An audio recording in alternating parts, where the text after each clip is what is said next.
Welcome to the Doom is Dead podcast, a show all about how dead Doom is. I'm your host, Human Bones, and I'll be your guide as we make our way through the graveyard of this once great game that absolutely nobody enjoys today. On episode 3, we are joined by community legend, the originator of the massively popular 32 and 24 series and Tales from Texas, Shaikoten. Doom is Dead is sponsored by In the Keep and the Drowned God Cathala.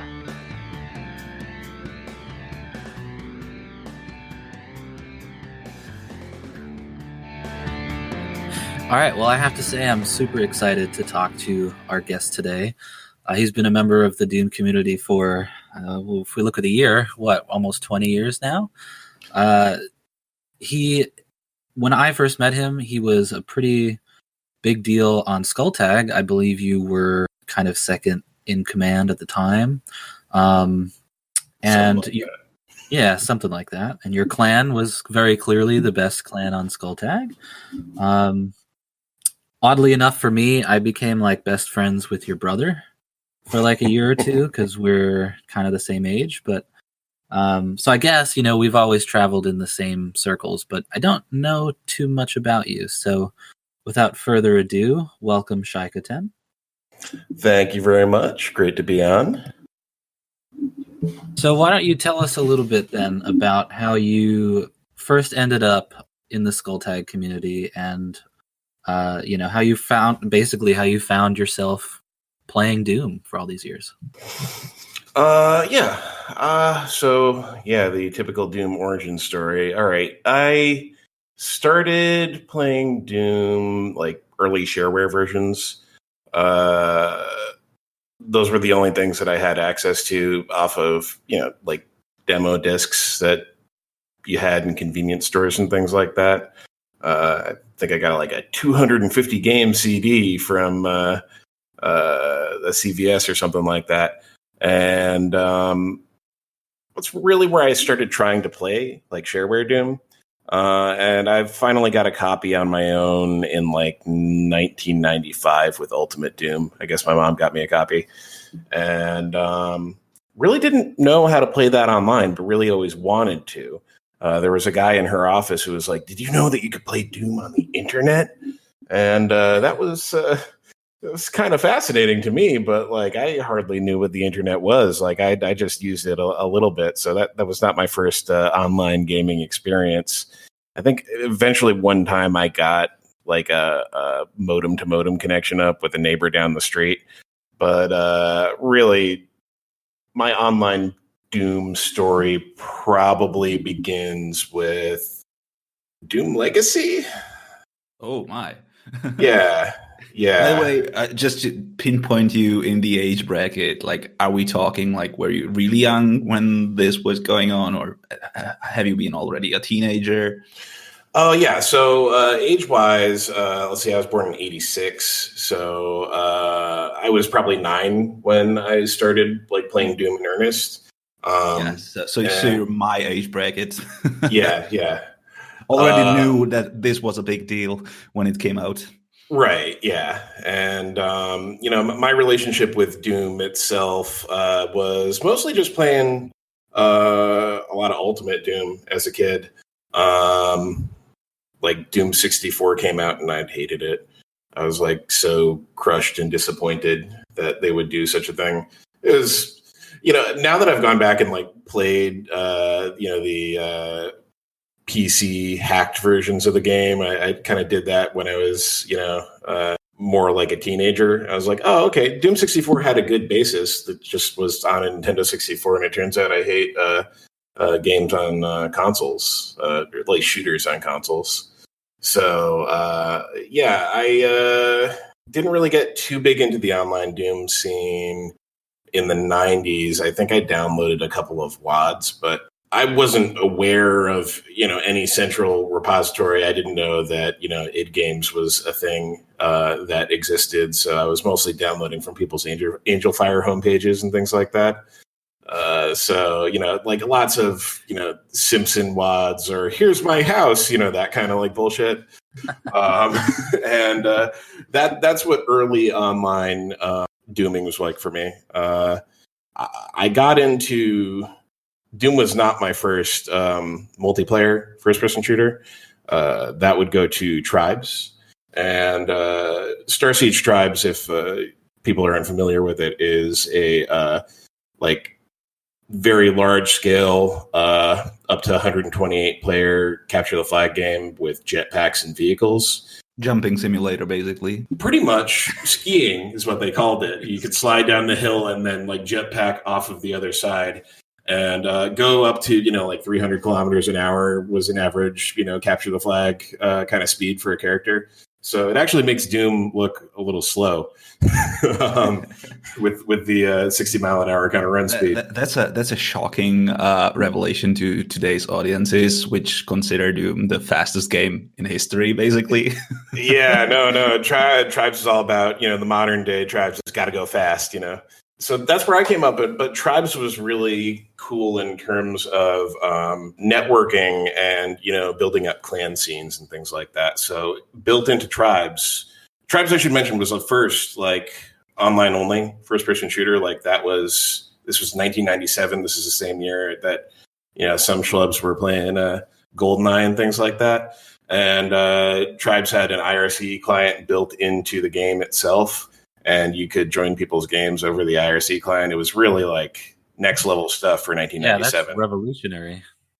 Yeah, it was huge. And I kind of got into, playing different mods and stuff of Tribes, getting into their competitive scene, trying to figure out how to make mods and things like that myself. And yeah, just, scripting and learning how to make IRC bots and making IRC bots play dumb games. Really kind of a theme of this is since I'm early enough to remember, I've been just kind of compelled to tinker and make games and get people around me to play the games that I've made or get them to help me make the game. This is kind of the theme of 32 and 24. So since the start, you were drawn towards the community shepherd role, the organizer. Yeah, I would say so. I think I would say the first game I ever designed wasn't even a computer game. It was I used to do a kind of dungeon master role for a pen and paper Star Wars game, the West End Games D6 Star Wars. And I was like, this is cool, but what if I made my own game and took the rules and kind of perverted it, and I made a jet flying simulator, which I still have the rules for somewhere. I don't think it's a very good game because I was about 9, but I didn't really have a conception of any of the complexities of what involve flying a jet. But I was like, hey, roll some dice. If you do better than the number, then you win. So D&D pilot, right? Basically, I was doing the same kind of thing in Star Wars, so it felt like an easy adaptation to me. But no one was telling me no, that I couldn't do this kind of stuff, so I just made games. So, transition to Doom. Yes, Doom, of course. So we're looking at Doom, and I started learning that online Doom was a thing with Doom Legacy, and that had, did that actually have a online community around it back in the day? Because I'm not aware, to be honest. Kind of. This was a lot of stuff was tied to launchers at the time.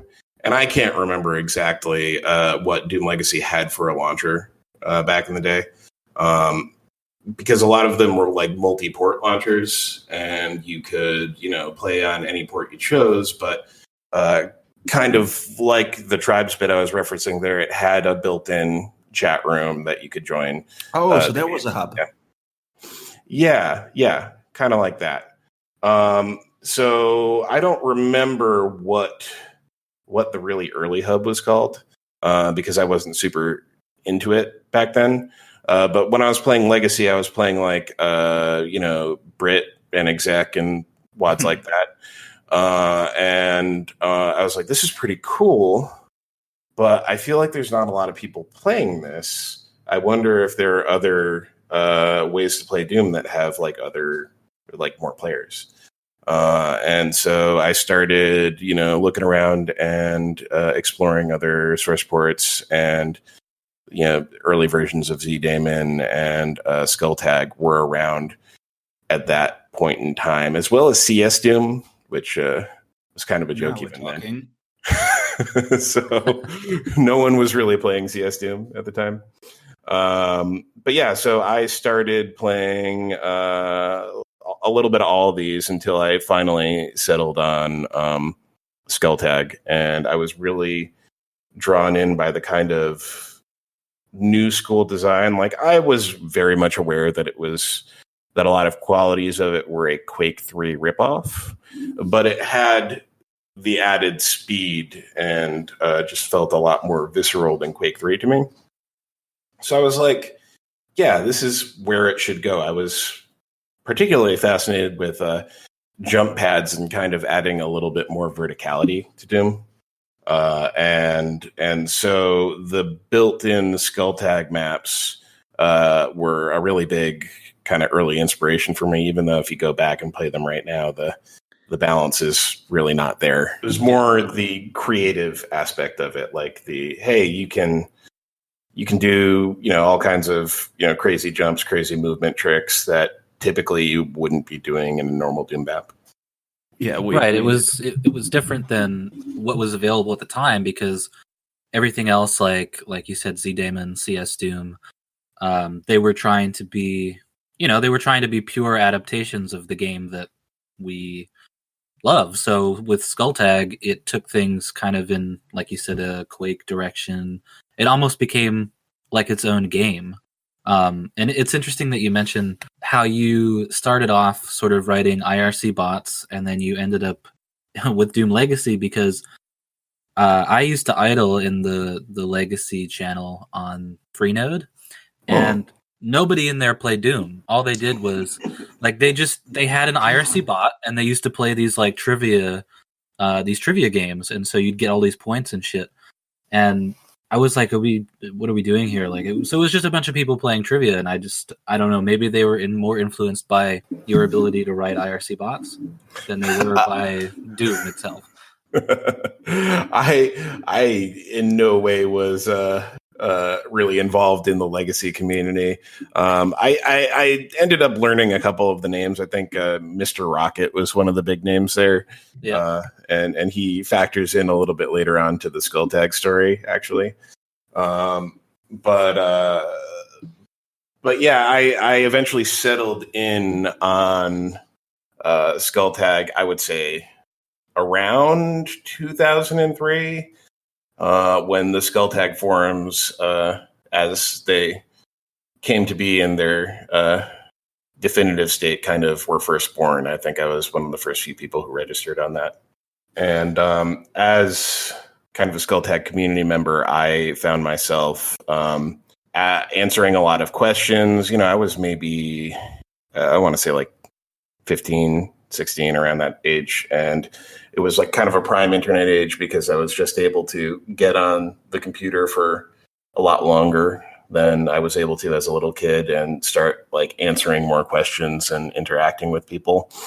And there were a lot of people who would come on Skulltag and they're like, hey, how do I do this thing? How do I change the colors in my name? Is this a bug that I'm running into? And I just found myself like answering all the questions kind of on my own.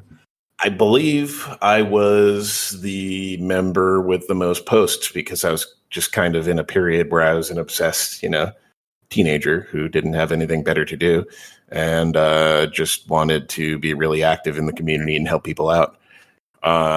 So I think that kind of caught the attention of other people, and also because I was playing so much Skulltag at the time, I had quick teenager reflexes. I was actually kind of good back then.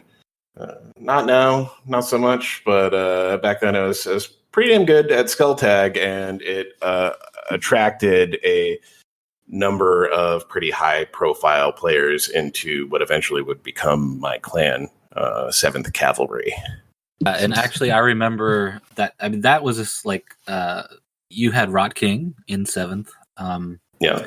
Apotham, Benj, all these people that you would play them and you would just get destroyed by them on Skulltag. I mean, they were incredible. And then even later on, I think you eventually convinced Karn to join, which I think was unheard of, to have like the project lead or administrator to actually join a clan. That was a pretty big deal. It was a pretty big deal at the time. And quite frankly, I did idolize Karn a little bit at the time. He was significantly older than me, and he had done work in the game industry before. So that was something I kind of looked up to. And I was like, oh man, this guy, he's got a dream and he's realizing it.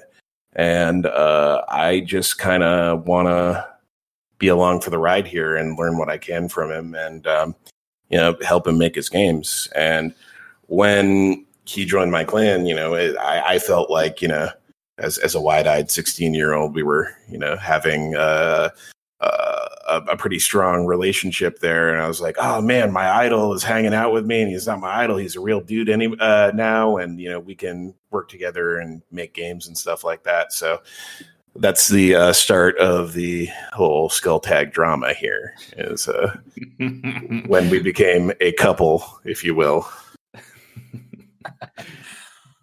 I guess I would say for the most part, I was doing, I was made a super admin, was a technical role, I guess, on the Skulltag forums, and was answering all the questions, was kind of managing the community, both on IRC and on the forums, and promoting events and things like that. Wasn't doing a whole ton in terms of development, but I was doing a lot of testing and getting feedback from Karn, or getting feedback to Karn, and just making sure that everything was going smoothly. For a while, he asked me with help, with animation things. So I was making HUDs and pick up icons and things like that for power ups. And he didn't really care too much for my art style.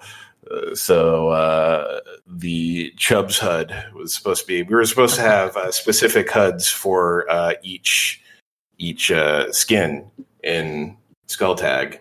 And so the Fat Doom Guy HUD for 32 and 24 is actually supposed to be Chubbs from the Fat Doom skin from Skulltag. So he did not really care for my portrayal of Chubbs. Like, he wanted Chubbs to be a little more like hard ass and less goofy looking. So I was like, eventually I was like, well, I'm going to use this. I wasn't supposed to, but fuck him. so this is around year what, 2005, 6? Yeah, probably 2004, 2005 is when all this was going down. And on the side, Karn was looking to start his next game, his next commercial game, what would eventually become Rack. But it wasn't that really clear of a path, I suppose. He initially looked at licensing for a number of different engines because he wasn't going to go the route of, hey, I'm going to create the whole engine on my own. So he had the plans all the way back in 2005. It was not really a Rack-esque game, but he always wanted to strike out and create his own first-person shooter game. And initially, this was less of a, shall we say, Mega Man clone that he intended Rack to be, the original Rack, and more of a multiplayer-focused thing. And he was, I think, going to focus a little bit more on the netcode side of things and add features as a multiplayer game. Really, this wasn't a great time to be creating arena shooters. Arena shooters were starting to wane at that time. And he was kind of still interested in pursuing this route, but he wasn't giving me too much in terms of detail. He was just like, hey, I need more information about like a base to start from. So let's, enter all these conversations, do some research for all of these engines. And so primarily I was doing that.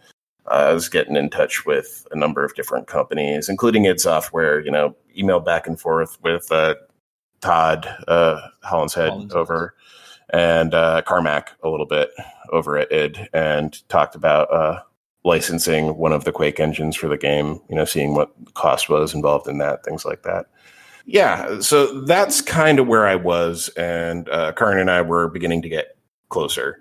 And so as the well-known story now goes, I was working with Karn on, some Skulltag related thing, and he sends me an instant message, and this instant message is from his mom's AIM account.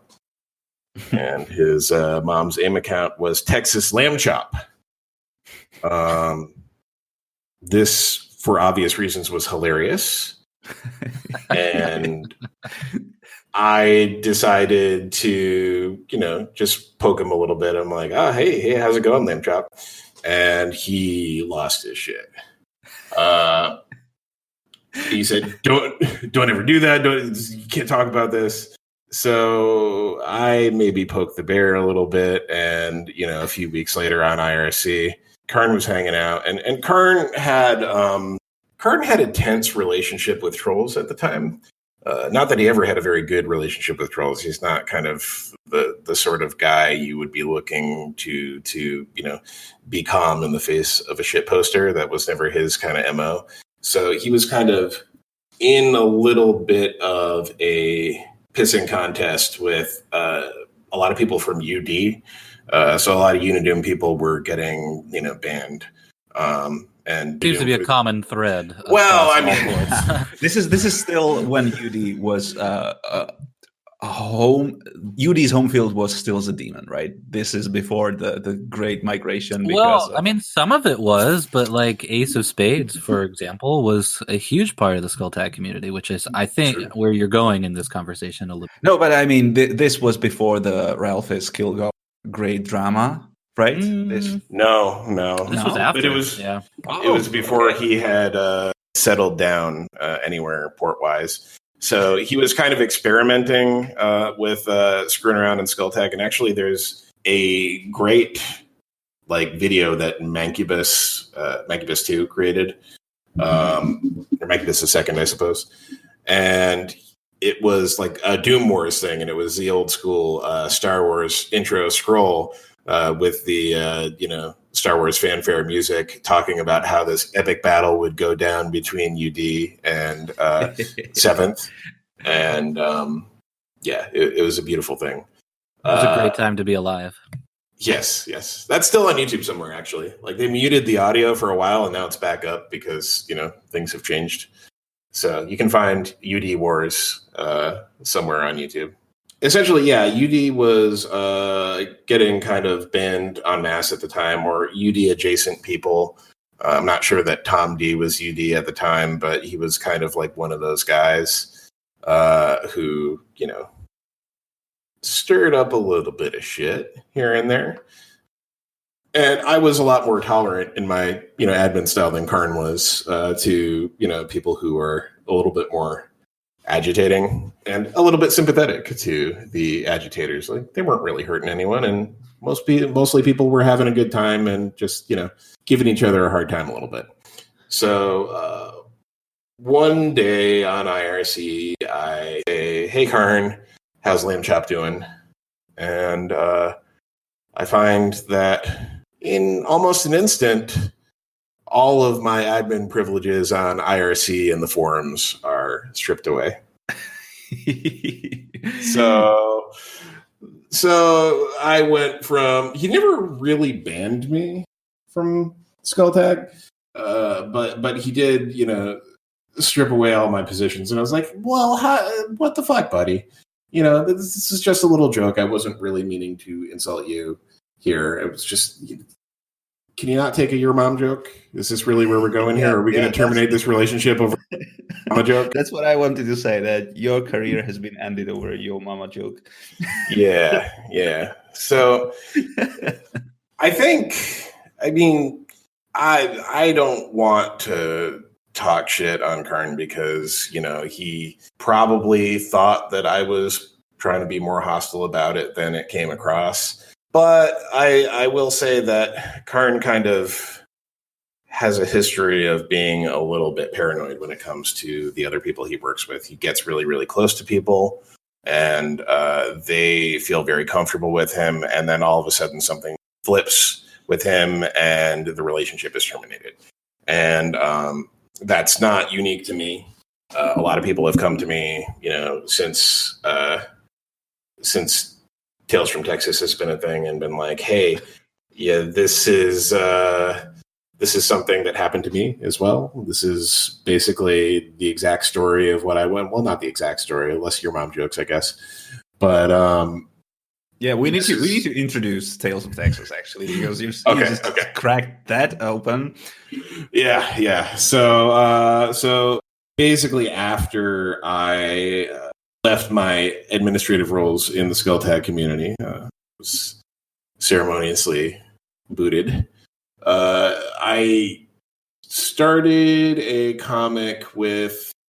It was mostly just for a troll message board. For the Butt Chaps clan. Because around this time, we're talking like 2006, 2007, I basically started multi-clanning with everyone. Like, it was just fun at that point in time. Like, I didn't have like the, whole conviction of, clans are super important. So, 7th was less of an important thing. We had kind of fractured, based on the termination of the Shaikoten relationship. People were starting to go to different clans. A lot of people went to Unidoom. I was in Unidoom. I was in Jetsons. I was in Butt Chaps. And Butt Chaps Butt Chaps was, of course, a joke clan. And, we had... So was Jetsons, right? So like yeah, pretty much. Well, Butt Chaps was born because on April Fools in 2005, UD decided that Deathzor was going to take over the clan and kick Ralphus out, and then all fake drama, and then they split off into like two clans. Three. There was UD, UD2, and Butt Chaps BC, right? So yeah. I think I must have been 13, so of course I was like, Butt Chaps, I'm going to go join them. So, yeah. Wait, what's your Butt Chaps name again? I was Killa John. Oh, I was just Butt Chaps Human Bones, I didn't try to hide it, yeah. No, almost everyone in Butt Chaps had fake names, people who kind of stayed in. But so like Tom D was like 99 frags, and he still prefers to go by 99. Yeah, everyone had really stupid names. And the BC website, I'm not sure if we can get a copy of that BC website, but it's out there, and it's like one of those like kind of Angel Fire-esque websites that has like a trailing mouse trail and like, like an animated mouse trail. And like it causes seizures and animals. Yeah. Right. And we've got like huge, like close-up pictures of very ugly people as our profile members. So, like, this is my fake pictures, just of like a middle-aged guy covered in zits or something like that.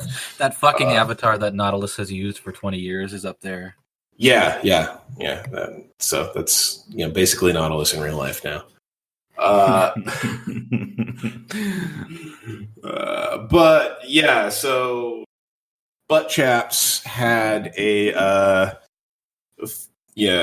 like a Futaba 2chan style of 4chan style of image board that was Butt-chan, very creative.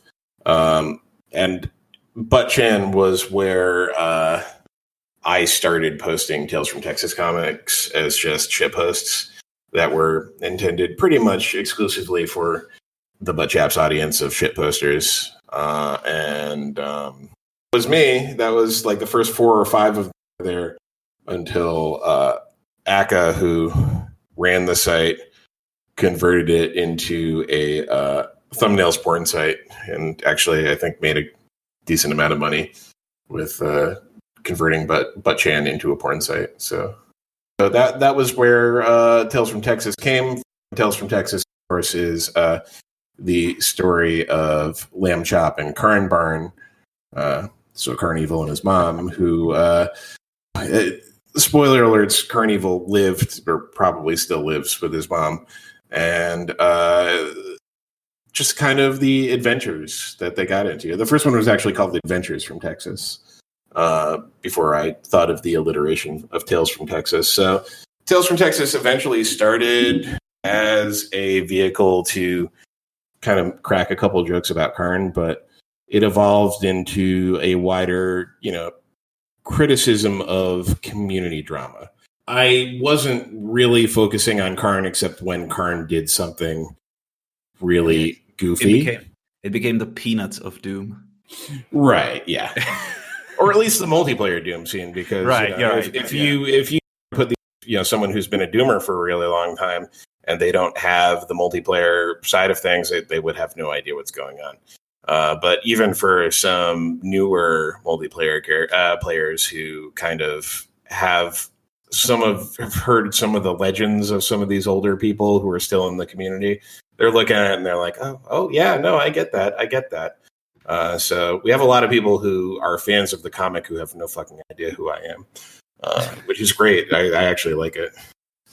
Like some of those people are just names now, because a lot of people probably, like the younger people, don't know who Zanero is, who Layla is, like all these names, just weird characters.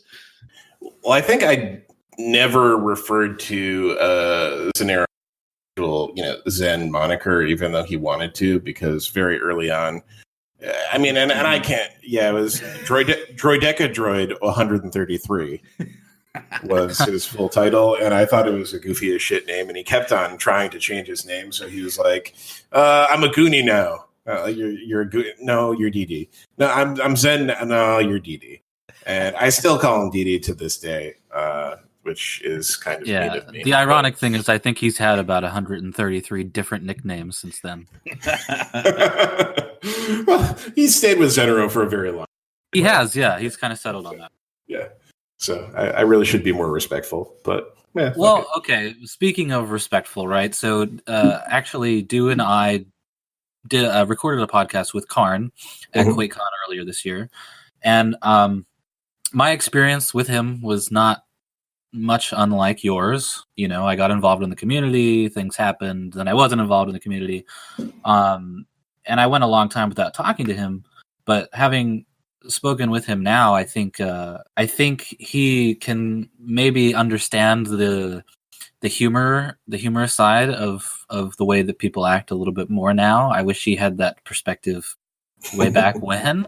But the thing that I like and kind of respect about you is that, yeah, you've made, Tales from Texas, you've done this, you've done that, but you still kind of try to understand Karn as a person, and you feel like you're still friendly, right? I mean, you don't talk to each other nearly as much as you used to, but I think you've mentioned that you are still in communication with him. Yeah, I don't really go out of my way to talk to him too much, but from time to time, I still have his Steam, so I've asked a couple times about how his current game is going, and making sure everything's okay from that perspective.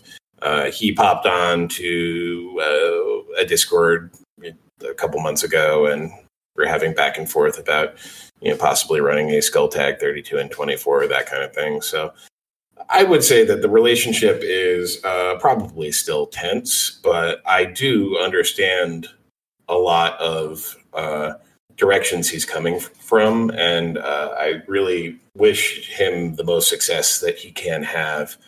I feel like in a lot of aspects he needs to get out of his own way, and he's a really, really bright guy, and I think he has everything he needs to be successful, and I hope he is, really. Right, and to just tie a bow on this arc, we should say that you released Tales from Texas as a book. That was like 4 years ago, I think, something like that. And this is Probably. Du's prized possession now. Right, yeah. I'm one of the probably 2 people in the world that bought it. It took Yeah, we have. I think we have like 4 or 5 now. 4. Yeah. Okay. So it took like a month to get to me. So of course, when I traveled to QuakeCon this year, I took the book with me, and I was surprised to see Carnival there because I didn't know he would be there. So what happened was that I had everyone from the Doom community there sign the book. So of course, I had to get Carnival to sign the book as well, and he did. He called it the shitpost book, but he did. It's not wrong. Not wrong at all.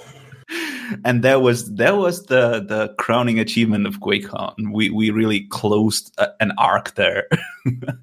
Yeah, having the photo, the whole signing, his signature reading "I hate everything." Right. That was his dedication to the book. I'm not gonna lie. In a way, it felt like validation, but in another way, I was just so happy to see him playing along with the joke, because really, what can you do at that point in time? Like, it's been going for so long, and it still resonates with people that just have a sense of humor about it. I love getting made fun of myself, so I wish him all the best with including another piece of fiction was inspired by that, in that Scuba Steve actually made a very detailed, lifelike kind of 50s pop art style homoerotic drawing of Carnival and I. And I was very flattered, and I have actually got it posted up in both my work office and my home office right now. So I'm very thankful I have the kind of office environment that allows me to put gay fanfic on my walls. But I love something to aspire to. Dreamy Carnival eyes. Oh my god! Yeah, Karn commented first thing that I believe his day was ruined. When he woke up and saw this first thing in the morning. And also, he said, if you ever stare lovingly into my eyes like that, I will punch you. So, I guess I'm getting punched next time I go to QuakeCon. I don't know. So moving from Tales from Texas, right? Right. You then came up with the idea, or, tell us about how you figured out 32 and 24. Because just looking at Doom Wiki, this is 2007, so this is actually very close after this entire tangent you just mentioned started. Then you come up with 32 and 24. Go. Well, because in the past, right, they had these teams of people that they kind of like handpick each other, and they'd say, okay, let's make a WAD, and so it's kind of like the same groups of people making different WADs, and so you just kind of threw that whole thing out, and you're like, all right, let's just get anyone who can contribute a map. Let's try it. Well, especially in the multiplayer sphere, there were a lot of clan produced WADs, right? There were some of the handpicked groups, but mostly it was like clans who were good multiplayer players then producing and releasing their WADs. So like even Seventh had one of these that was being worked on, and Apathem actually made a great number. He was like one of the pioneers in weapon mods and multiplayer. Oh, is that how you pronounce his name? I must have butchered that earlier. Apathem, I don't really know. It was before the era of voice, really like, talking to him and getting the actual accurate pronunciation. He created at least one, maybe a couple Seventh themed weapons mods. We were working on other Seventh map packs, most of which were just, my wacky, like acid kind of dreams of like what a multiplayer map should be, with all kinds of jump pads and skill tag features and things like that. That has always kind of been my approach as a mapper, is like, going to the far end of experimental to the point of it kind of being shitty. And that's always how I've been as a mapper. So I just kind of threw things together. I have a few other credits to my name for this 2007 time period, but I was by no means a good mapper going into this, and 32 and 24, the original, was an absolute joke. It was literally haha funny. Like Deathsora said, I said, hey, let's make 32 maps in 24 hours. Absolutely, it's a thing. It's happening now. We're going to post it on Doomworld, and we're going to get a team of people to make 32 maps in 24 hours. And it worked, which is the shocker. I believe it started on the traditional... No, it wasn't on midnight. It was just kind of around midnight on a Saturday. It took off midnight Eastern. I run them all out at Eastern. Essentially, we got enough people together. And people just hopped on from the thread from the foot traffic because it was a novel thing. Like, who the hell would do something this stupid? And turns out a lot of people would do things that stupid. And I was very pleased. Results. For a joke, it turned out to be a pretty decent joke. There were a lot of bad maps. Mine first and foremost among them, because my whole shtick was, well, how fast can I produce a map right after I start this? And I think the first map was created in something like 13 minutes. And it's not a good one, but I think it captured on a lot of people's kind of like, oh, hey, you don't have to try too hard. This doesn't have like, a really grueling, difficult process to Doom map. It lowered a barrier of entry, to a lot of people in the community a lot of people who hadn't done multiplayer mapping before, or who had done mapping but had never actually fully released a map. And this took some of the pressure off, because there wasn't necessarily the expectation of coming in, you would have the highest quality product. And still, on the other hand, you had contributions from people who would become regulars and big names in the community. I mean, just looking at the map set of the first one, you get 2 maps from Essel. You have a map from Rod King. You have several maps from Dutch Devil, Tango, Zen, Macadon. So Ralphis, and so there you go. Like this is a pretty much an all-star team making shit maps. A few of these guys were already big, but a lot of the people definitely came up through starting to release maps in 32 and 24. But some of them were already like, hey, these guys are making multiplayer maps, and usually that was like the Unidoom type people. Right. Mm-hmm. Those were the people that I knew probably the best. And they were willing to come in and, check out the first stupid 32 and 24. They subsequently soured a bit on it before kind of coming back on board. Rock King has been with us all the way, which I'm super happy about, because Rock King's just like the best. He's just the goofiest motherfucker. I would like to ask: was this conceived as a Skulltag thing, or did you like cross over to Doomworld? Because it's mostly been Doomworld centered, in as far as I can tell. Yeah, I let Deathsor take the reins here, and so I was like, well, what are the rules we should put in place? And Deathsor was like, hey, we should probably just, make it playable for all multiplayer ports. So let's just make it boom compat. And the first several 32 and 24s, and the majority of them over time have probably been in that boom compat format. So this has always been Doomworld centric for the actual organizational threads. Just because we didn't feel like we had as wide of a audience off of Doomworld. Like, you could put it into a port-specific forum at a time, but you weren't going to draw as many people. And we actually ended up drawing a lot more single-player focused mappers than we expected to. But there aren't that many multiplayer mappers. The multiplayer mappers are also the multiplayer players, and they don't necessarily post on Doomworld.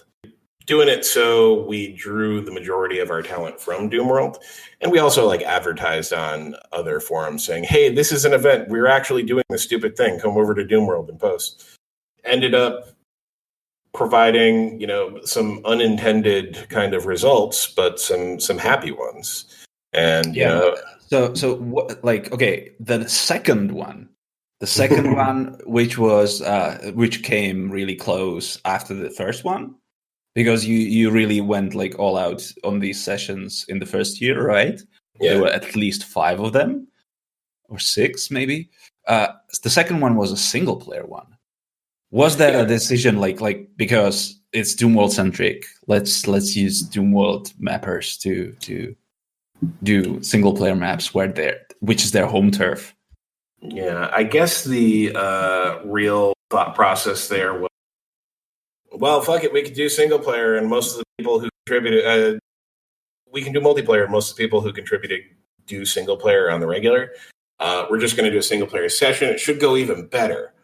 But turns out I don't know really anything about single player mapping, or especially didn't at that point in time, and didn't realize that people would really want to take a longer period of time to make a longer playable map. That wasn't just like some. That was a disaster. That session was a disaster. Just so everyone knows, it was a horrible session. Yeah. Low quality. I mean, and basically I take all the credit for it being low quality, especially my maps are especially terrible. And I actually never actually requested it be released to the public. I wanted this kind of like just set aside as a failure. I wanted it relegated with all my other trash heap projects that I've done in the past. And someone came and uploaded it without my permission onto id Games, which but still, just to shame some of the authors who were. I mean, I was the main one deserving the shame, but we have two maps from Asshole. Oh. We have Torn, we have Rot King, Tango, use 3D, and we have Nautilus.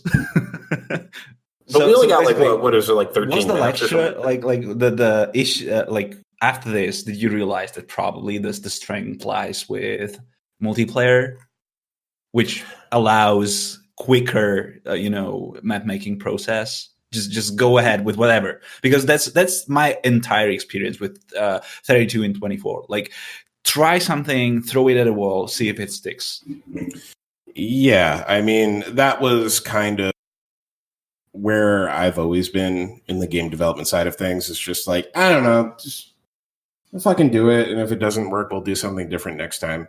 And so I've always had that game design philosophy, and the 32 and 24 is no exception to that. So we went back to see, if the first one was a fluke for 32 and 24 3 at least. Right. And I think, what did we do, like duels or something like that? Which, I wanted to try. I was like, okay, these traditionally big maps aren't going to be something that works very well. So let's try like smaller duel arenas. Maybe we can increase the quality and increase the turnout of, players and completed maps. And I would say it probably increased the turnout significantly. Like, we had a lot of people contribute to it and bring maps, and it was very, very hype. But the actual quality of the maps was a steep decline, I would say, from the first 32 and 24. So, well, I love the trajectory, right? So you get to 32 and 24 3, and it works out really well, much better than the first two. And then when you get to 4, like the timing on 4, which was the CTF one, and the beginning of the International Doom League was kind of like almost like kismet, because we had been stuck playing like kind of the same CTF maps for a couple of years. And so, bam, here's like 32 CTF maps or more than that, that we can play. And a lot of those maps became like classic maps that are Right, still yeah. played today. I should say that 32 in 24 is a kind of the underdog of the entire series. It is probably valued by the authors who made the maps less than by the players, because 4 is esteemed by a lot of CTF players. Even though there's a lot of throwaway project experiments that didn't work, there's also a lot of classics that were played in CDF for years and are still considered like classics and are imitated in newer maps. That's what I was saying with throwing stuff at the wall. This is exactly what exemplifies that concept. I was very surprised to find initially that, first of all, 4 was not successful in the public arena. And, on pub servers, no one really played it. And then, like, a couple months later, someone came back to me. I'm not sure who it was. And they're like, hey, we're getting some of your maps from 32 and 24 4 in heavy rotation in private CTF. And I was like, oh, okay. IDL, like you were saying, was just really becoming a thing. I think I was on the first season of IDL with the worst team in the league. Yes, you were. Yeah. And I wasn't too far behind you, so. Well, we had a lot of issues. So that was Snacks, Shy, Nautilus, and X10. And yeah. So Metalhead. Yeah, Metalhead eventually ended. The team fell apart. Basically, my brother X10 ended up never making it to a practice, and I think the final roster included no one from Shy, Nautilus, and X10. It was like Metalhead, like Tom D, and someone else. I don't know. It was a weird jumble of people because we basically dropped out because we kind of feuded with each other as a mapping team or as a CDF team. Yeah, and back in those days, it was like a season was 10 weeks long. So once you're 0-7, like what are we doing here? There's no point. Yeah, I hope it was fun for whoever we kind of left off there, but it was not fun for us. Well, basically, I would probably say that the reason this wasn't a hit with public servers and it actually made success in private servers and especially in IDL is that in public servers at that time you just played the entire WOD as it went with all the maps. Like people didn't filter out maps. They weren't using map lists at that point. So basically they played all of the shit, all of the crusts that just weighted it down. Meanwhile, in private plays, people weren't afraid to just, jump across shitty maps, go to the good ones, cowboat everything. And of course, in IDL, you would only have picked out the good ones, which like some of these maps have actually been used in like playoff home field picks, even the Master Bowl picks were just like that's probably like the ultimate honor for a CTF map to be the Master Bowl pick. I mean, Map 13 by Rod King. I'm not going to try to pronounce this because as a thoughts DK boppin' base of boppin' boppers. I can't even do it anymore. Yeah, as a cost decayed base of boppin'. And of course, there's Map 31 by Tango, Mountain Zero, which became kind of let's like all just villain. Stop and thank Tango for that. Thank you, Tango. That became over the years. It became the villain of CTF maps because yes, I have arthritis now. Tango, thank you. He said he never made a CTF. Like he didn't even understand the concept. He just made a map. And it became a complete hit. It became basically a concept of its own that's been copied over and over by many other mappers and even like players who should know better. It's such a simplistic concept, and it's just throwing SSG shells at each other. But it's just so popular. Yeah, and I think that's one of the benefits to bringing in fresh blood, and who necessarily wasn't ever told, no, you can't do this. Like they weren't given rules, very detailed rules, especially at this point, saying, no, this is definitely PA, you can break this rule. They just didn't really know what the hell they were doing and stumbled onto some great stuff. And that to me is just the most pure expression of, mapping. Right, yeah. And then close after that, there was 32 and 24-5, and I kind of see this. I'm probably going to piss off Scuba Steve, but I see this as the principal flaw of that time of the way Cacowards were run, because 5 got a Cacoward while 4 was completely ignored.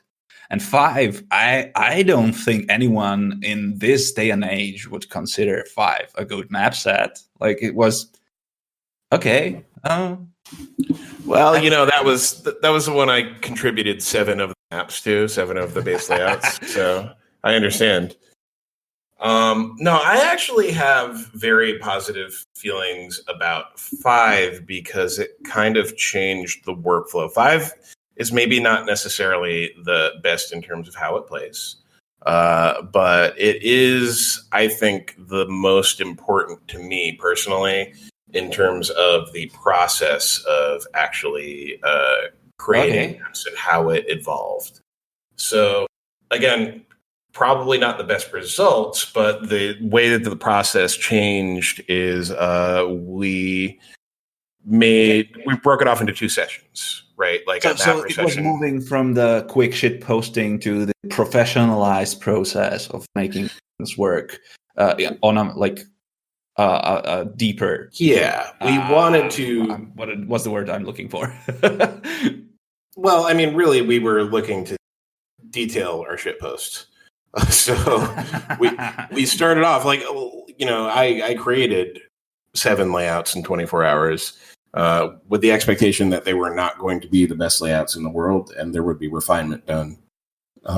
And I actually really like what some of them turned into. But we also came from the tact of multiple people working on one map, which prior to this, it was pretty much only each person finishes their own map and then you're done with it. We didn't have any sort of play testing whatsoever. It was just released and that's what you got. And now between the previous sessions and the 5th session, now you had this kind of week-long pause where you could go in and you could look at some of the maps, you could change things around, you could get new ideas. But also, we made it mandatory at that time that every map had to be detailed by a person other than the original person who created it. So in some instances, you got multiple people. And, it did take significantly longer than, the single day process because you had this week to pause and then you had another detailing session. But visually speaking, the project was much more interesting and it got people of lower skill levels and people of higher skill levels in terms of mapping to collaborate, which is super important. You got these exchanges of ideas in a way that you really didn't get with the previous mapping structure.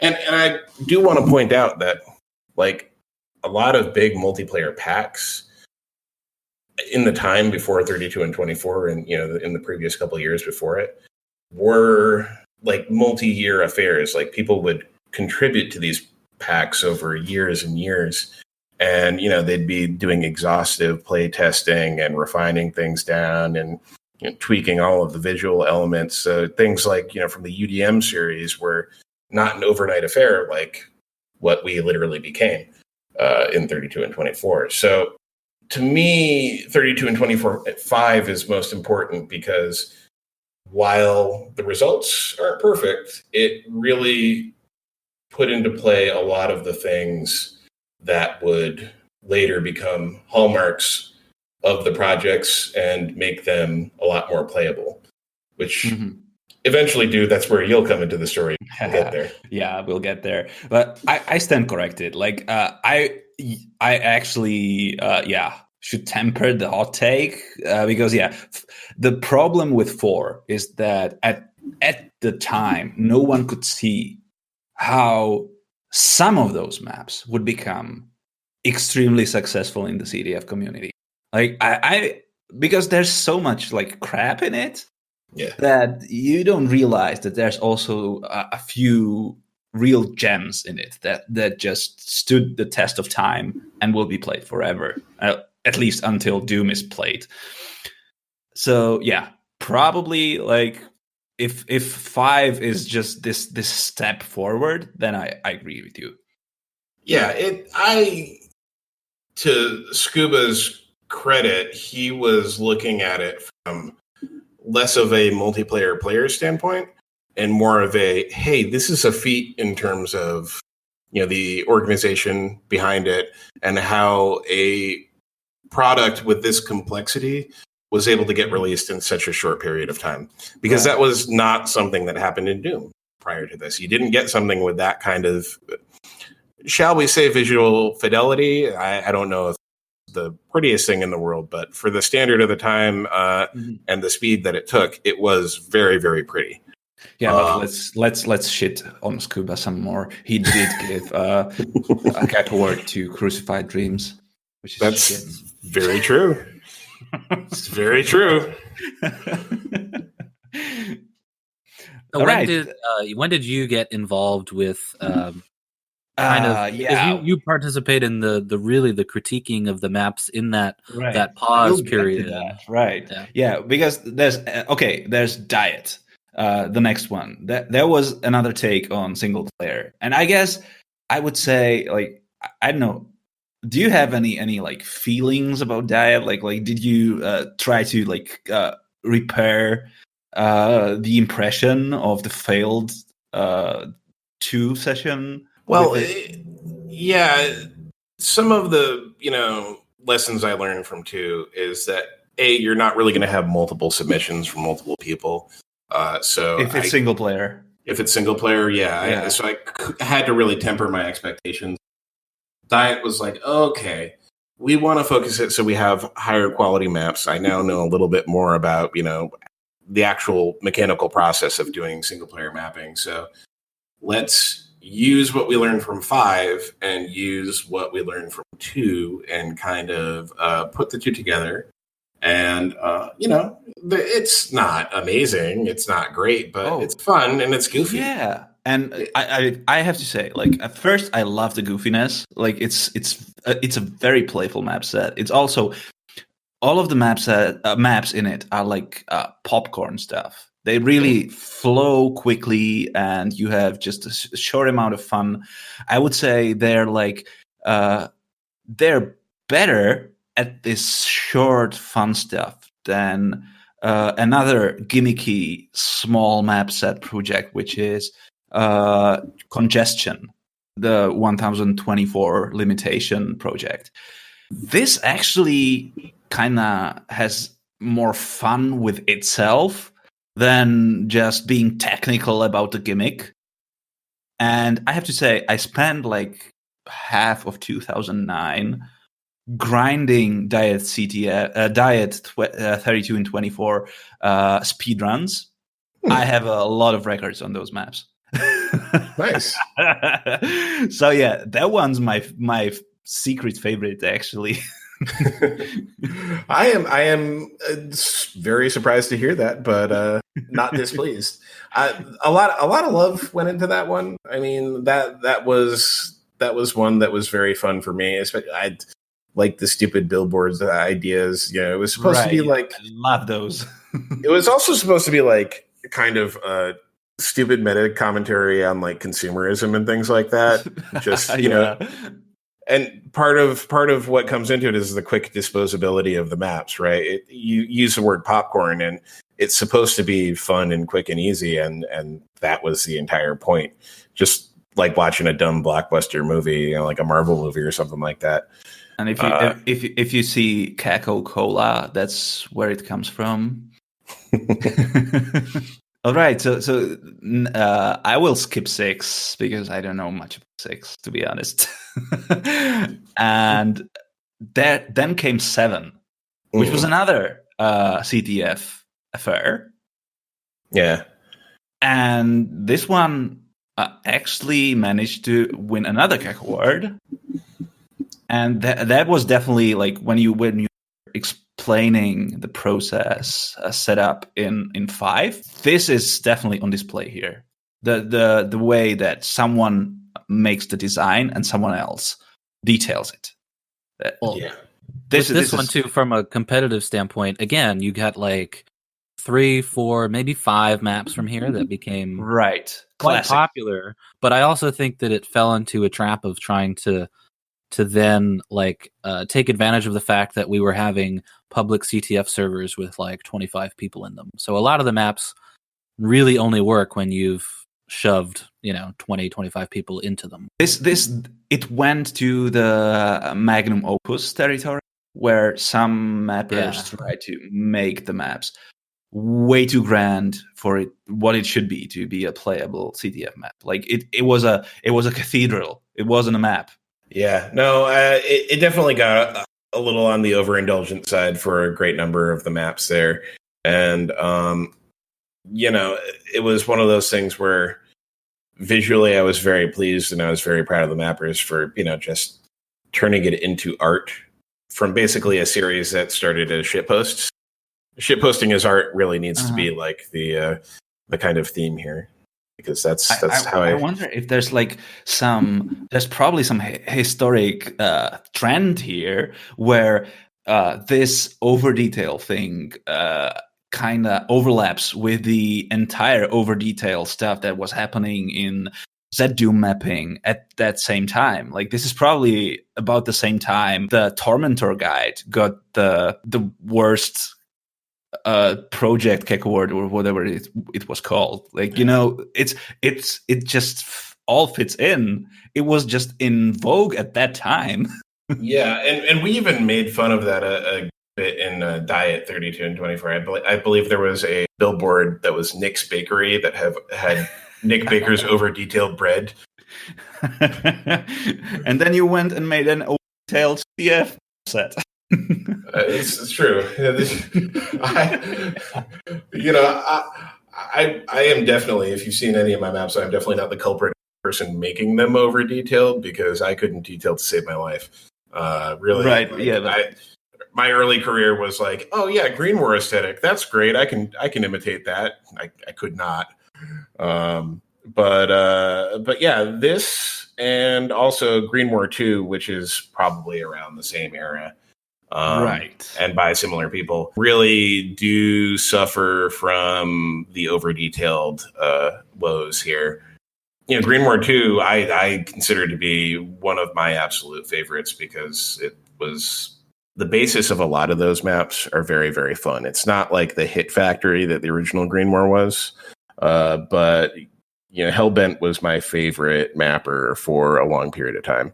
Green War 2 is where I come into the story because I was asked to provide testing on that, and that's when I actually entered like the story, the process that eventually led me to 32 and 24. Although there was another story plot twist with that. So I wasn't super cognizant of your contribution on Green War 2. I assume you're just doing testing? Yeah, I was basically like invited in because I was from the competitive community, and a lot of the mappers were not really competitive enough to assess everything. So I came in and I started giving them exactly I started critiquing the over detail stuff. pretty much the first thing I told everyone was that they were using bumpy floors. Yeah. Which was an absolute hell. Which means basically in like Skulltag, Zendronum, modern GZDo, you have more control of jumping or air control when you run over tiny detail on the floor. But in the old Dooms, or like even in vanilla or whatever, that shit will completely throw you off any control you have, and you will just slide over and you won't be able to control movement. And this was everywhere in that map set. So yeah, I had to pretty much like tell them, nope, you guys have to remove all of this floor detail. It just won't work. Yeah, and a lot of this was between the mappers and between Hellbent, Grotug. Hellbent was, hellbent on there not being any floor detail. Yeah, he ended up being interesting to work with. There was a lot of just, he definitely wanted it a very specific way and was very hesitant to give up, a whole lot of control over to us in terms of how we build everything out. I actually have like the inside story on this. Basically, he is a guy who Green War, the original Green War, is one of the most popular FFA map sets out there. I praise it every day. Like that's my god, FFA WOD. It's really great. But it should be said, it harvests a lot of designs from the original iWODs. So it's not original mapping for a lot. Like a lot of those maps are featuring some design from the original maps, and it should be said that he's a generator of maps. Like he made hundreds of them, and then he picked out the best 32 for Green War, and they were really, really great maps. And then he made R Mega, which was like Green War B-sides, like the second best 32 of the hundreds he made. And you can see the huge quality drop-off there. So like he definitely, like he actually kind of made the same approaches as 32 and 24, that he just mass-produced a lot of shit. And then he saw what stick. And then he used that for the good project. And Armega is not a good project. It's the B-sides with all of what that encompasses. Yeah, I hear that, and definitely to had a lot of B-side. I think there's just a couple maps that are just straight up in Armega that are also in Green War 2, but detailed. Wasn't it like that? He provided a pool of his crude designs for Green War 2, and people actually like went in and picked the designs they liked to work on them, which is absolutely sure. But that means there was like the filtering process was on that. A mapper went in and said, "I want to detail this map," and there wasn't the filtering process Green War had, which was these maps aren't as much fun to play on. Right, they were a bit pre-filtered. So when Hellbent, I came to Hellbent to get this project started because I really wanted to see what a detailed Green War would look like using our 32 and 24/5 process. And he was like, okay, and here's a pool of some of the best candidates that I have. So he was still doing some filtering, and he was doing a lot of testing on all of these maps the same way that he always had done. I believe he was doing a lot of 1v1 testing with, I think the guy's name is his friend. Oh, yeah. He wrote this insane, like 14 pages long PDF file, which was insanely critical of the changes that have been done to Hellbent original and like half of it was about a map Rotking detailed, and it was centered around the fact that he removed one of the dead tree, the tree stump decoration from one of the maps, and it was literally like several pages of whining why that tree was crucial to the map's balance. And I kid you not, that was PhD tier analysis. That guy should have a PhD in Doom. Just for this. I'm not saying he's good at actually MP maps, because I completely disagree with everything he said, but he should have a PhD.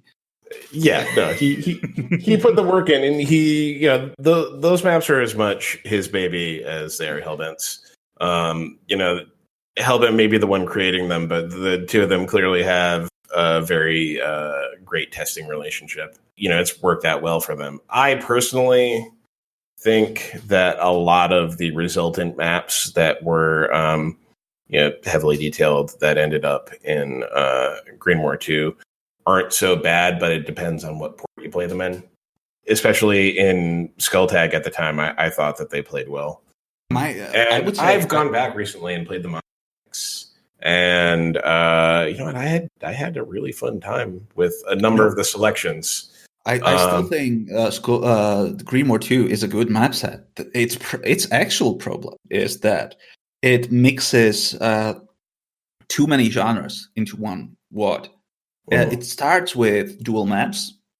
The first few maps are small dual-ish maps that if you stick like 4-6 players into that, it's too much. And then the second half of the WOD is actually large FFA maps that need 8 players minimum. So like if you're just running with the same amount of players and you rotate through all of the maps, you will either hate the first half or you will hate the second half. And there's like no way around that.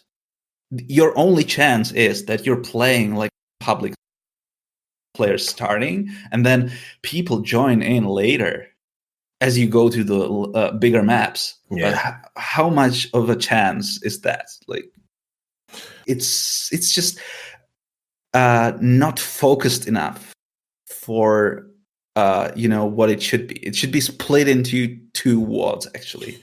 This is Green War FFA.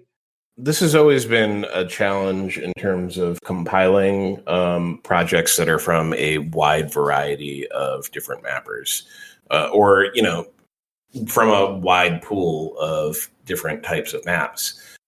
Is that in the compilation stages, like map order is something that is very frustrating to deal with for the compiler, who's, we've got all these individual maps and now we need to rearrange them appropriately and, get all of the map info sorted out and all the titles and things like that.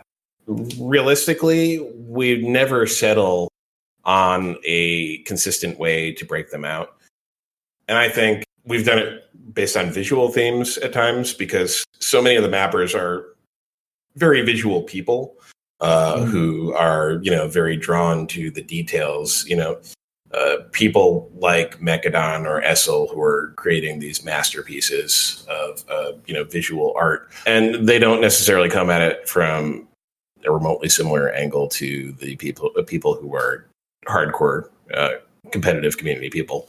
So, like, I have been thinking, my thought process more recently has been leaning towards let's group the maps of similar sizes together, so you can do like the latter half of a WOD as an FFA and the earlier half as like a smaller, more focused competitive thing.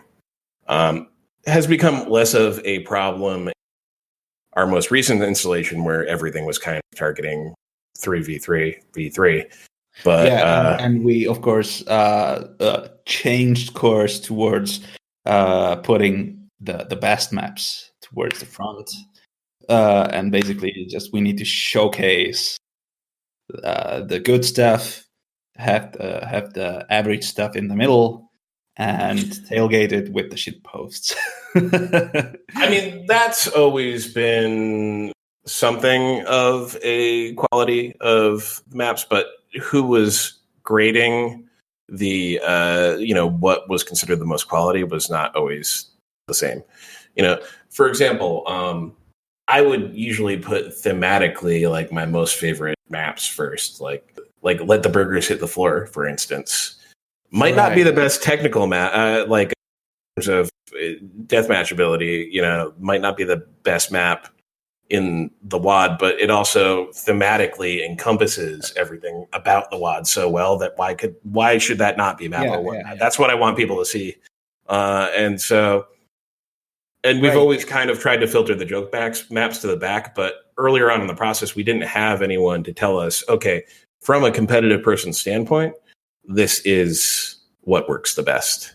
Mm-hmm. So now that you said that, let's roll in 32 and 24, which is when I actually got involved with the projects, because that actually happened. Like this session happened. It was a dual.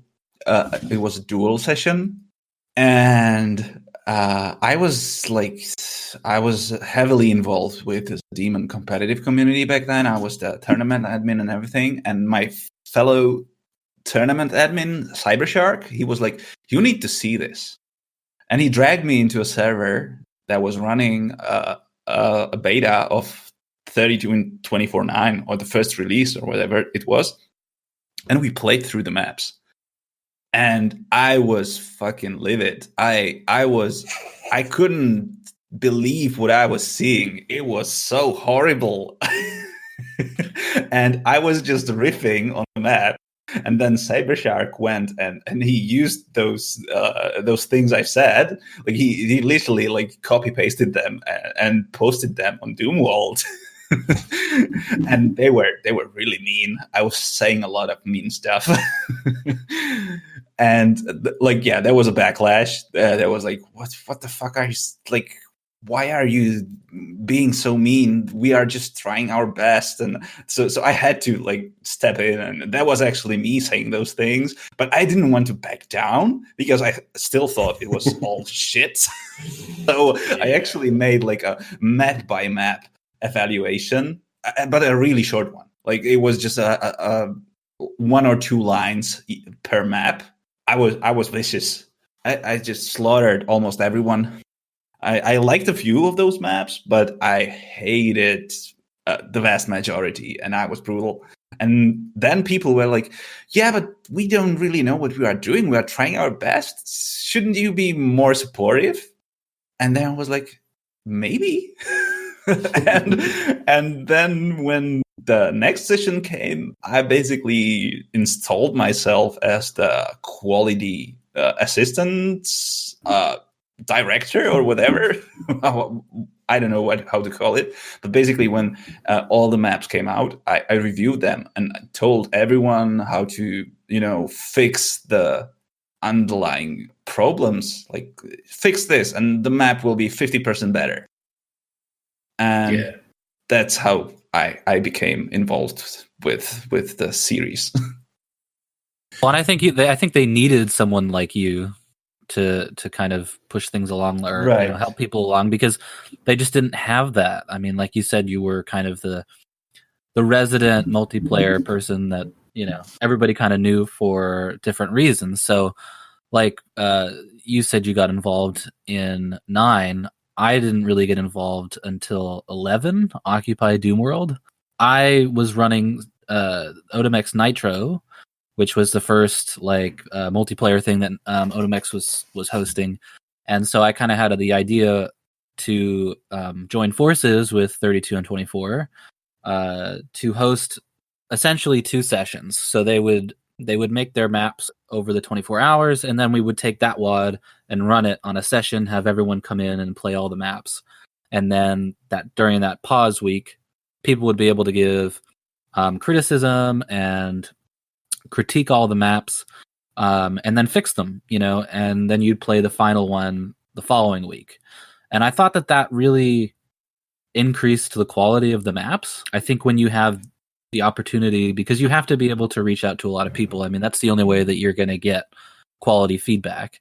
So I think it was really essential to be able to play all of the maps with like a large group of people and kind of see, what was going on to then influence, the final version of the WAD. So I thought that was just a cool way of doing things. But definitely having you come along and be that person that kind of pushed things and shepherded and that sort of right, yeah, sort of criticism. It's more the like, yeah, I was needlessly on 9, and then I was guilted into like helping with 10, and then it actually became a job. And like for 10, that was just reviewing the maps that were submitted. Then in 11, it progressed into like, I think 11 actually was the first one where like the times were extended to review the layouts. Like it wasn't just about detailing; it was also about the feedback. Like changes to the layout based on feedback was provided, and it was. We had Odomex sessions to play test it, and to this day, actually, 11 remains one of the most popular ones, and it got a Cacoward. So, like, there was a steep increase of like quality, and I don't want to sound like I'm behind that, but there was it had more popular reaction from the community. I don't want to sound like I was the reason behind that because I didn't make a map and I didn't have anything to do with compiling the WAD, but I threw it up on a server, so that's really why it got a yes. Big deal. It should be noted that during a good chunk of this time, like 6, 8, 9, those were kind of sessions where my interest in the project was waning, and I was a little more interested in, people would ask me to put the sessions on, and I'd be like, yeah, whatever. Here's a hype up picture and just go do your thing. And so a lot of it was just inappropriately like me not really being there for the session, just, drinking beers with my buddies and checking on the forum thread once in a while. And I believe there's one of them, I can't recall which one, where the console picture is just Shaikoten in-game Team Fortress 2 from Steam, a screenshot of that. I'm not proud of that, but we happened to get a lot of crappy 32 and 24s in that period, and because of my involvement was basically limited to I'm opening the ceremonies, I'm telling people, what they need to do to compile, and just kind of letting them do their own thing. And I wasn't interested. Yeah, it was like at that point also the sessions slowed to like 1 per year, basically, from the really fast pace in the first years. I was very burnt out from the fast pace. I mean, there's just too many maps to make in a year-long period, 12 was actually like returned to CTF, and that's probably like that session should be viewed as a failure, I guess, because it produced a lot of maps that are passable. Like on average, it's better than 4 or 7. But it didn't produce a quality map that would stick in the competitive community, which is a shame. Like on average, sure, the quality, quality control process was there. Stuff was tried to make things better, but it still didn't produce a single map that would stick in the community. Which is, that stings because I was already involved in the process. It's probably a more fun pub, though. Yeah. You can definitely play pub session, and people won't quit like they would in 4 or 7. Yeah, I mean, I really look at it kind of fondly, but again, like not outstanding for that one.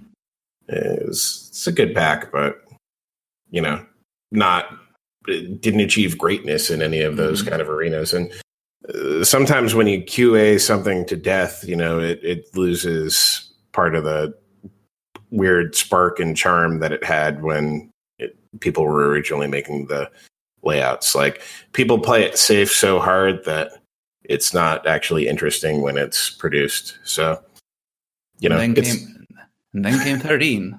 The big one, the most famous one, the crowning achievement. Is that the most famous one? Yeah. Okay. Like, everyone remembers the burgers, man. That is fair. We've had a couple of other burger themed 32 and 24s, but I think this is the first time they've really successfully entered the maps. The maps now have burgers, maps have food. Food has always been a part of our team. Fucking food's great, man. Everyone needs to eat. It needs to happen. This is just when it just everyone ran with the joke, and everyone was just trying to put in the biggest food related joke into the actual maps. Yeah, I mean, visually, they were still good maps. Actually, there's a lot of good maps in that map set. The results were very, very pleasing. I forget who put that texture pack together. I'm not sure if that was another texture pack, but I feel like I should drift back a little bit and say that Essel was absolutely instrumental in getting the majority of the 32 and 24s out the door. And she did massive amounts of work on the texture packs and actually producing the maps themselves. So Essel is definitely this is this is the era where Essel was doing the work before the session started, and the Green Herring was doing all of the slavery on assembling the WAD. Actually, putting up the alphas and everything. Like, absolutely, and they crying. Both, oh yes, for good reason. It's not like he was not whining unduly. It was pretty miserable work, and so I always love the work that all of our compilers do because these things are a fucking mess to put together. And all the changes that we have to do after the fact. So I always want to make that job as easy as possible for them.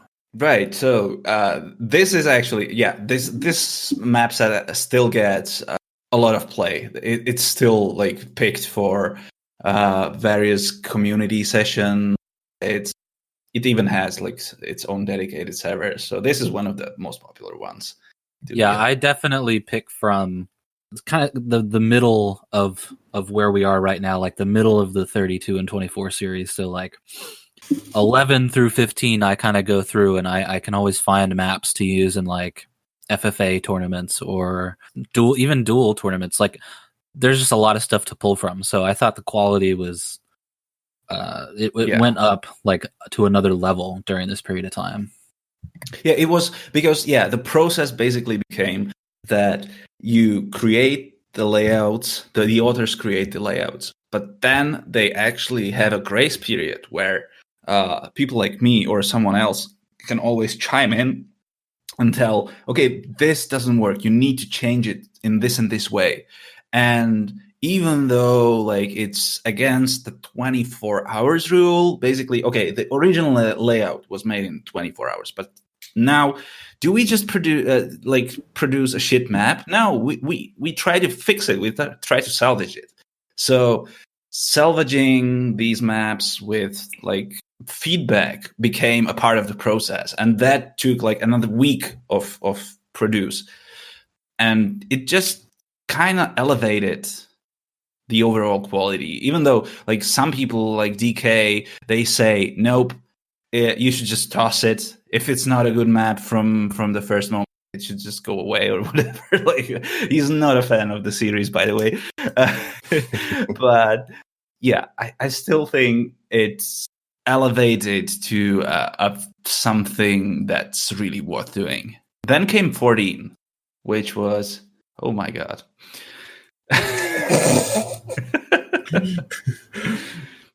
So 14, I mostly remember it for the memery behind it, and just the various humor and drama, the Joe Ilya hidden Cox thing. I mean, right, yeah. But what it was that you basically decided that it's time to go back to single player maps.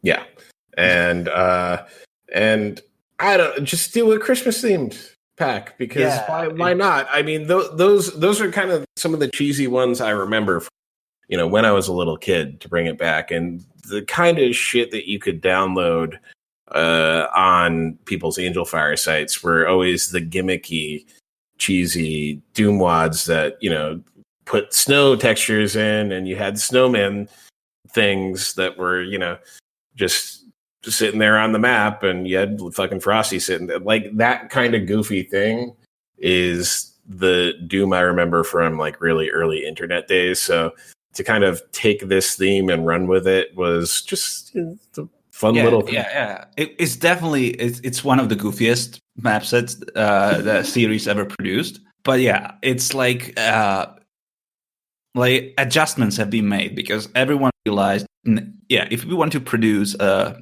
proper single player map set, it has to have more of the quality control period. The grace period has to be longer because it just takes so much time to actually develop a single player WOD. Yeah.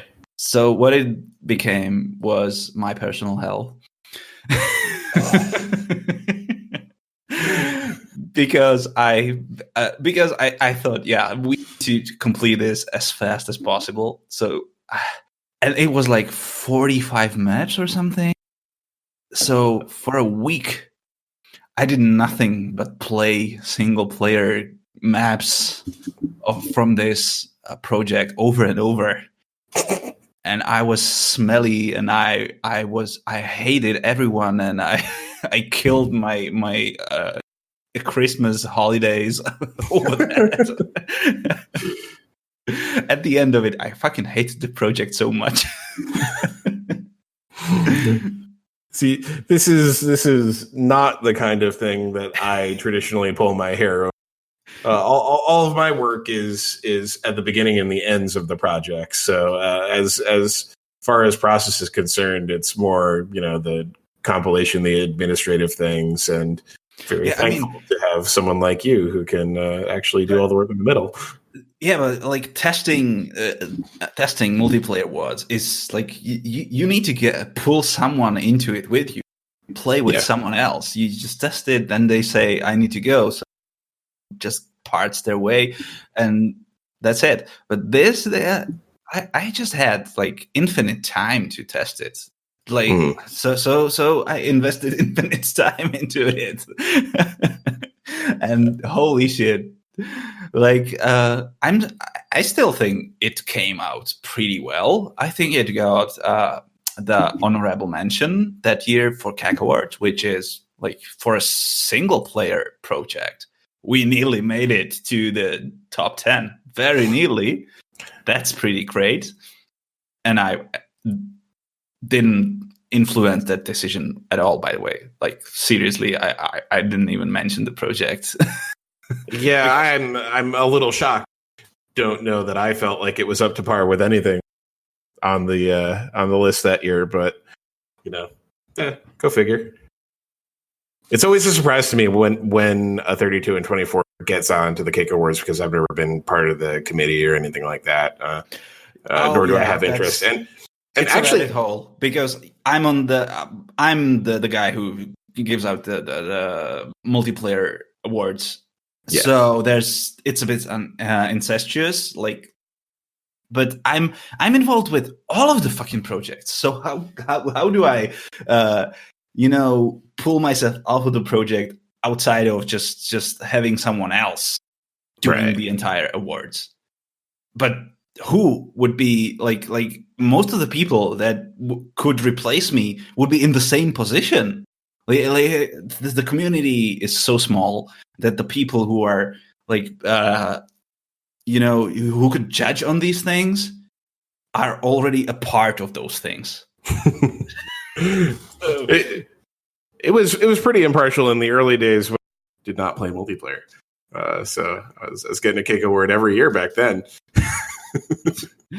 By the way, I think you're actually like the YEDS team is actually possibly the most awarded entities in Cacowards. If you think about it, it might be one of the most productive mapping teams in the history of Doom. But I mean, even the most awarded one. True. It's probably the Mechanics Union, DK's mapping team is probably at a similar number of Cacowards. So that means when he's criticizing you, he's criticizing his biggest competitor for the most awards in history. I would never criticize that because I don't care enough. But no, it's always. I mean, I know that Cacowards are a little bit of an incestuous affair, but it's typically like a pleasant surprise for me when I pop on. They usually come out actually on the same day as my birthday. Around like December 13th. So I come on and I'm like, happy birthday to me. But I really can't take too much credit for the success of any one of these projects because for the most part, it's, my compilers, my detail people. I mean, I am just the person who said, hey, go do this. But in the end, it's the mappers. Like for sure. I can prop myself up however I want, but in the end, if like the mappers don't do the work, it's nothing.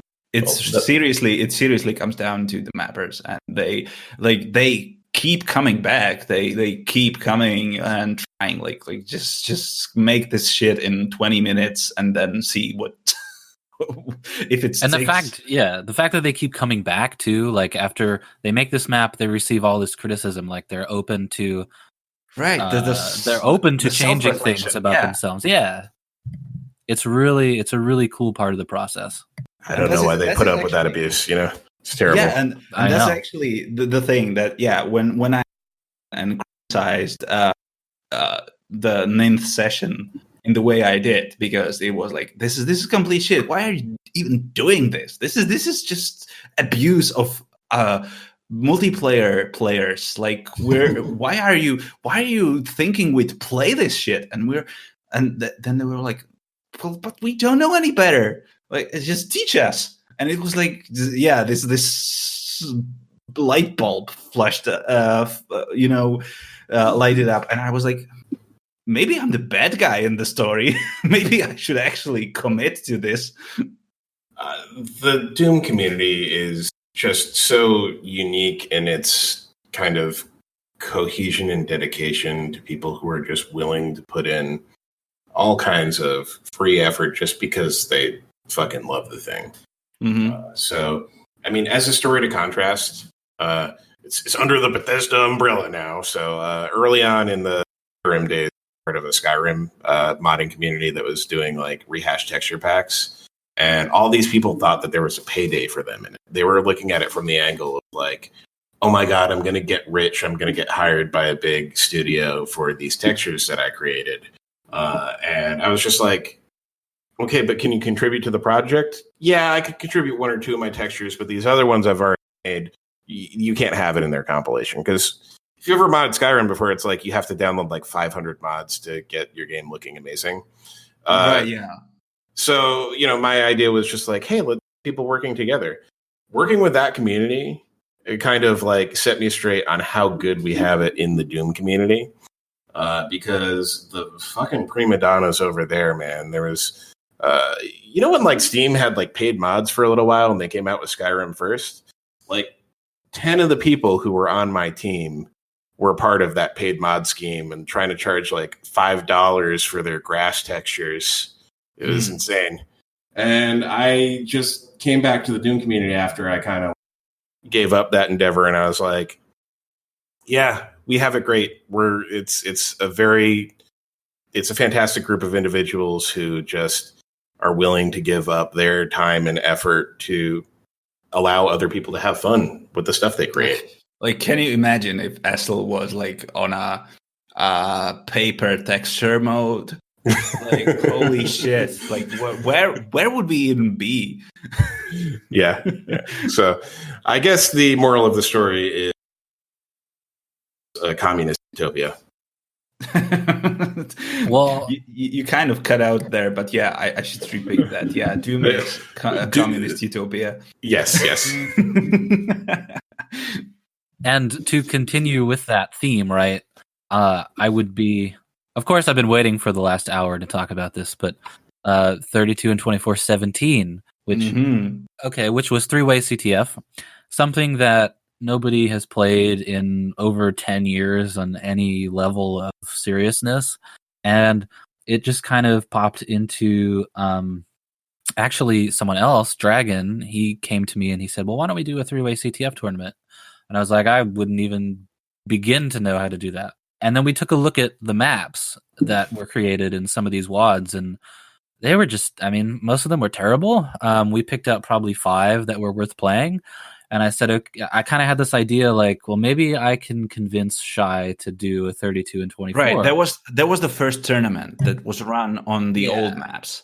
And I wanted to make sure that it was viable first. So we did a tournament on these maps, and like we got 18 people to sign up. And I said, okay, I mean, that's, these days, that's an accomplishment.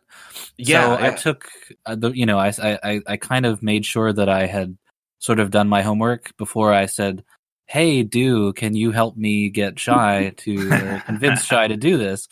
So that's kind of how that project started. It helped that the tournament was still actually a lot of fun, even on those shitty maps. Like, everyone that the maps were not good, but they still had a lot of fun there, and it was a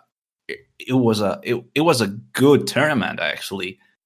It was. And then to take that, so we took that, and to go back to your, communist utopia commentary, to be able to then have you say, okay, this is what we're doing, and to get, what was it, 35, 34 maps out of a concept that nobody really knew how to map for is pretty amazing to me. We had to explain how to even people shouldn't make them in the concept. Like the turn tool in Doom Builder, that you just turn things by 120 degrees. That's not. It's definitely not easy. And so many people just pushed through that. I was amazed. It was an intensely stupid concept. It had really no business working as well as it did, and it ended up working very, very well. When we've been playing it, you talk about how we were front-loading kind of all of these high-quality maps. If you actually look at the maps that were being chosen for tournaments and the maps that people were voluntarily choosing to play, they were in the mid-20s. Yes, we front-loaded our quality, but there was so much quality throughout that made it a good pub pack too. It's good. The front-loaded stuff is in the first 20 picks. Right. That's the huge point. Yeah, and I mean, I suppose it helps in some way that there were just not a lot of expectations or preconceived notions going forward, but some of the creativity that was on display there with just the different methods of getting to the bases, working with portals and teleporters and things like that. So many of the layouts ended up looking like fidget spinners, but then you've got the weird ones that did not end up looking like fidget spinners. I was very pleasantly surprised with the output there. And it was amazing because we went in with zero expectations. Like, yeah, we had this idea that we're going to run because we had some secret plans with it, to run it in MDF tournaments. But still, like, will this actually produce any quality stuff? And it exceeded the expectations so much that, I'm still shocked about this project. I think the moral of the story here is going to run a 32 and 24 project. You need to come into it thinking that it's a joke. And as long as you think it's a joke, then it will succeed. Well, it was really self-indulgent on my part because I was just thinking, like, if I can convince someone to do this project and it goes well, then I can just quit forever, and that'll be the best thing that I've ever done. I still think this is great that we were able to get 20 to 25 quality maps on three-way CTF, and oh my god, the texturing too. Being able to use that texture pack. Oh my god, fucking amazing. Yeah. We didn't mention this yet, but we actually, like, this was the second project total that was allowed to use the OTEX texture map pack, which OTEX is huge. This is a texture project by Ola Björling, right? Yeah, Ikaro. And that's been in development for like 15 years or something like that. It's just an immense project. The only project before this that actually was released using the texture pack was Eve Eternity, which is making huge rounds. Like, that's one of the biggest releases of this year. And the second one was a fucking three-way CTF project in 32 and 24. Like, it was it's such a weird coincidence when you think about it. Yeah, and I gotta say, Ola was great to work with too. He was super receptive to the feedback we had, and and the edits that we made. And Wartorn went through those textures with a fine tooth comb to kind of find out three color pairs that we could use. Ola actually added textures, made sure that actually this was possible, because some of the textures weren't quite three-way balanced, and Ola just added new ones. No problem. Yeah. So now, what kind of we've covered with 32 and 24? You've covered a lot of ground in terms of different game modes and different, organizational styles. I know that they've become less and less frequent. Is there anything, that you can look forward to and say? I know we talked a little bit, in passing about potentially having a skull tag 32 and 24. Are there any ideas out there floating around that you could see that would actually get you excited to jump into another project? Yeah, I mean, 32 and 24 always has kind of a. So, I always. Wait, you cut out right there, a lot. Sorry, it's 32 and 24. Again, you cut out again. Yeah. I love it. I'm watching as I cut out here. It's getting worse and worse. We'll leave this all so people could. Yeah. Okay. Cool. Whenever you're ready. So 32 and 24 has always had a bit of a flavor of spontaneity. It's really fucking frustrating.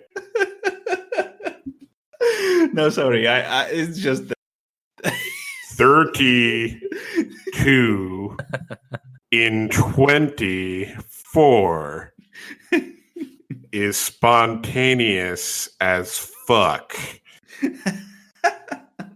It's really what I was going for. So 32 and 24 has always been spontaneous in terms of what I am interested in doing in any given time. And, they work better if I care about what's being done.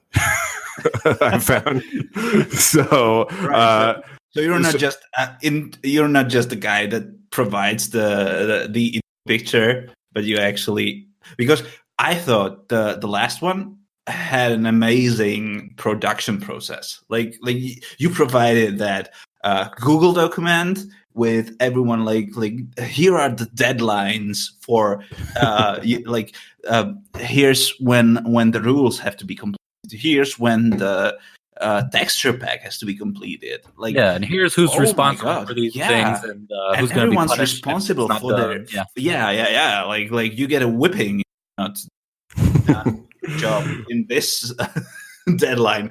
It was amazing. Like that was super cool. Thanks. It ties into kind of the way my professional life has shifted.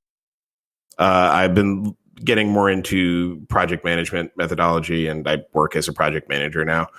So, kind of tying that methodology I would use in my work to what I do in games production helps a lot, because, there's a reason people use these kind of formats and methods of managing teams. So, it's kind of like boring and button up and corporate, but it actually does work.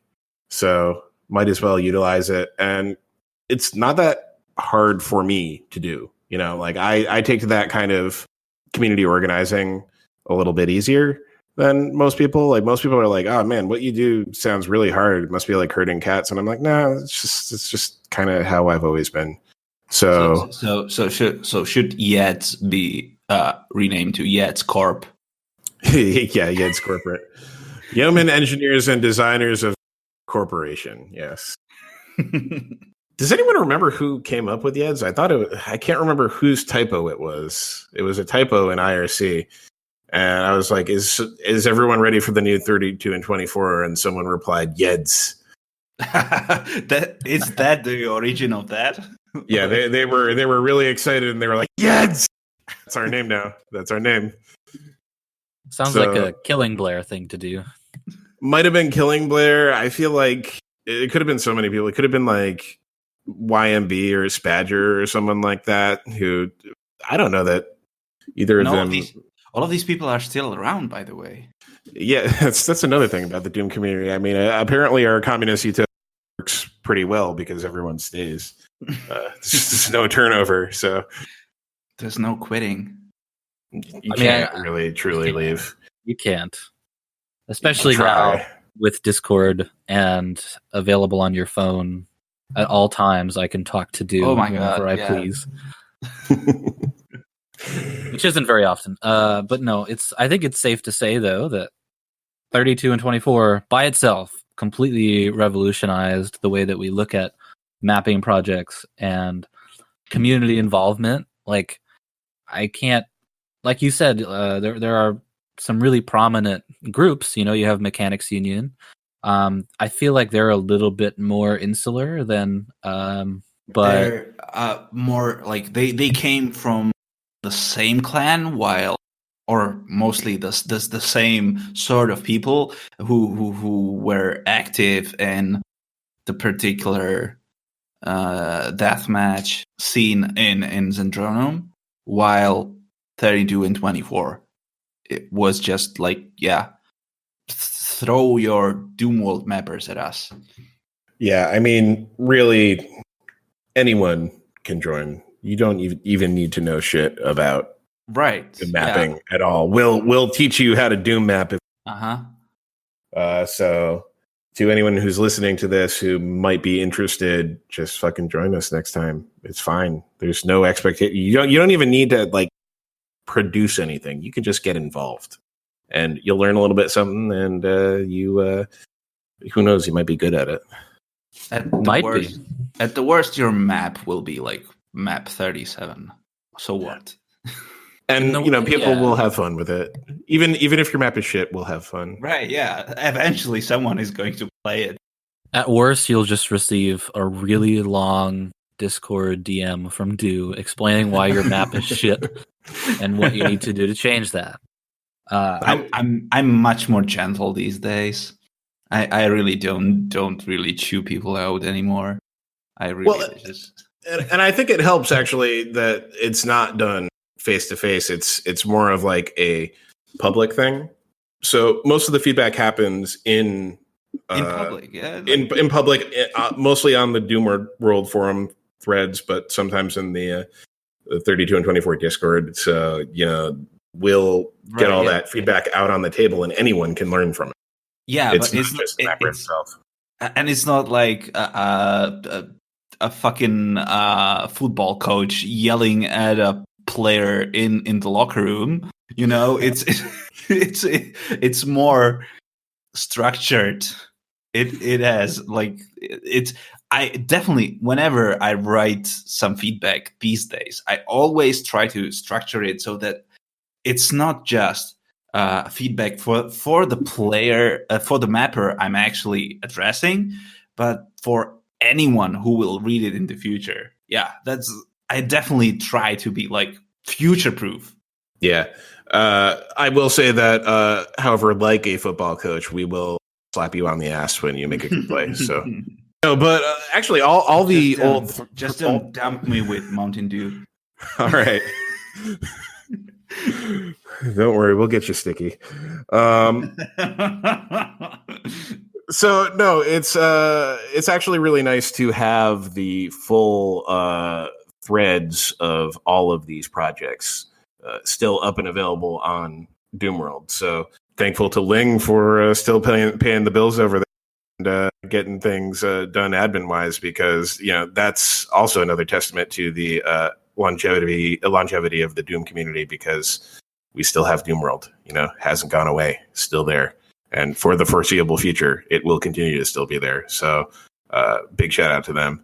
Yeah, and I would like to thank you very much. Is there something that you have planned, or is this, like you said before, just kind of flying by the seat of your pants?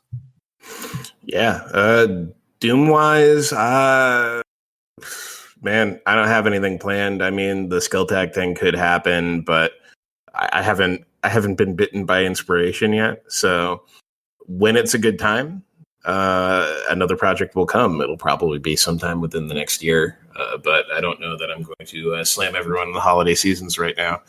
Other than that, I've been working on developing other stuff outside of Doom, and just basically having a good time. When Doom inspiration strikes, you will all hear. Sounds ominous in a positive way.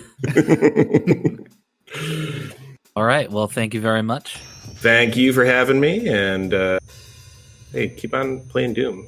Run another 3-way CTF tournament. That shit's fun. Yo, this is the Motherload. Before we get out of here, a couple words from your sponsors. Make sure you check out quakefans.net/network if you like this podcast and you want to hear more like it. Also, don't forget your host website for this show at doomfederation.com. Be there, or fuck you.